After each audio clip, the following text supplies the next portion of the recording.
Yeah, good morning. Jesus is Lord. I am so glad the Word works, and I can trust my Bible and know that what's going on in the rest of the world has to pass me by.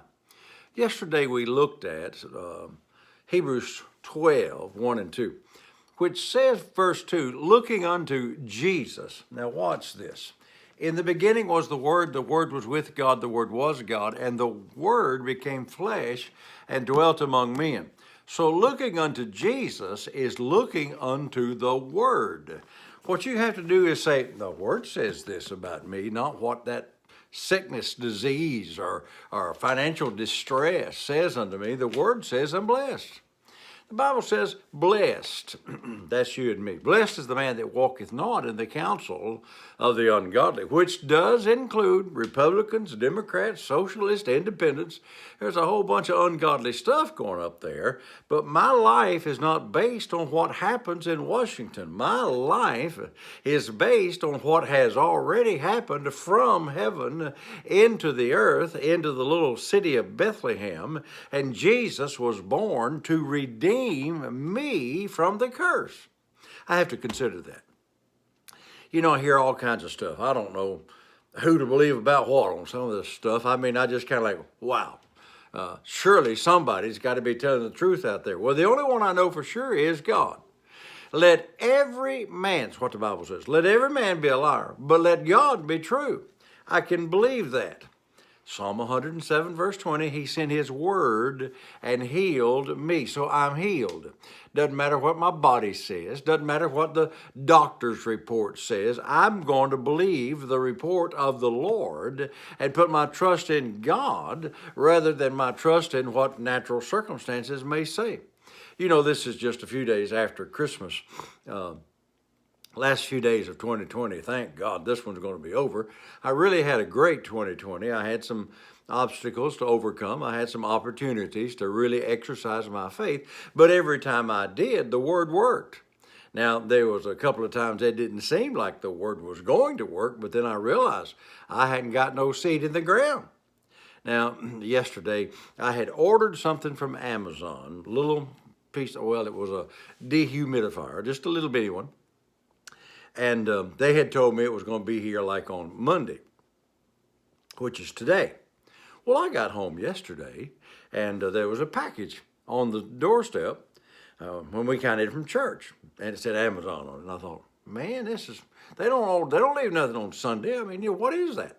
Well, I went out there and got it, brought it in, took my knife and opened it up, and there was that little dehumidifier that I had ordered. And I shouted. I said, I had the money in the bank.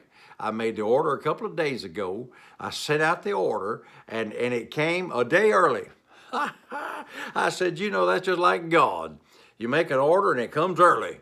God's a good God, and he wants to bless you, and he wants to get you to what you're believing for early, on time, and be blessed. But you got to not depend on what the natural circumstances are. You are in control, not them.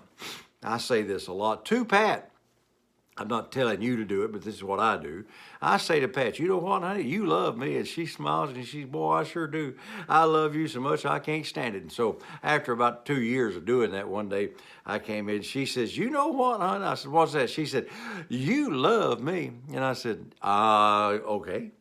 And it wasn't but about 2 or 3 weeks that I began to say, I love you. You see, all of your circumstances are controlled by what you say. In James, I believe it's chapter 1, it says the tongue, that thing right there, the tongue, what you say, sets on fire the course of nature. Now here's a better translation of that. What you say is what's setting on fire the course of natural events, and the course of natural events is going to be controlled by what you've been saying. In fact, I'm going to tell you very plainly, you are today exactly what you've been saying about yourself over the last several years. I say this to Pat when we go out on a little date. We went to breakfast, and a bunch of old folks there, I guess yesterday morning, I don't know why. And I just said to her, I said, I don't mind having lots of years, but I'm not going to walk old. I'm not going to look old. I'm not going to shake like the old do, and I'm not going to have that look on my face like, oh, what am I going to do now? I don't have nothing to do. I'm retired. Well, if you think about being retired, you think about not having nothing to do, and you say that kind of stuff and you act on that, old you are going to be. Now, listen to this profound statement. I've made it before, but I want to make it again. Growing old is not optional. You're going to grow old. Years are going to come. But growing up, growing up is optional. Enjoying life, having life. I'm considering the Word. I'm considering Jesus, and that's what you're going to have to do. Hey, be encouraged today. I mean, God's on our side, and everything's going to work out all right because Jesus is Lord. Thank God the Word works.